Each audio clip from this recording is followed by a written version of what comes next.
টেস্টের মতো টি-20 সিরিজের প্রথম ম্যাচেও কোনো পাত্তা পেল না বাংলাদেশ। গোয়ালিয়রের ব্যাটিং উইকেটে ভারতকে কেবল 188 রানের লক্ষ্য দিতে পেরেছে নাজমুল হোসেন শান্তর দল। ম্যাচটা মূলত সেখানেই হেরে গিয়েছে টাইগাররা। বোলিংয়ের মতো ব্যাটিংয়ে দাপট দেখিয়ে সিরিজে লিড নিয়েছে স্বাগতিকরা। গোয়ালিয়রে সিরিজের প্রথম টি-20 ম্যাচে বাংলাদেশকে 7 উইকেটে হারিয়েছে ভারত।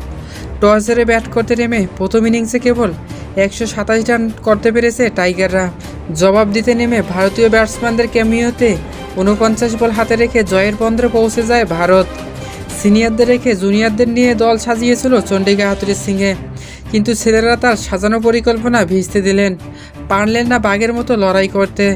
তাদের ব্যাটিং এবং বোলিং দেখে মনে হচ্ছিল সিংহের কাছে যেন বাঘের আত্মসমর্পণ।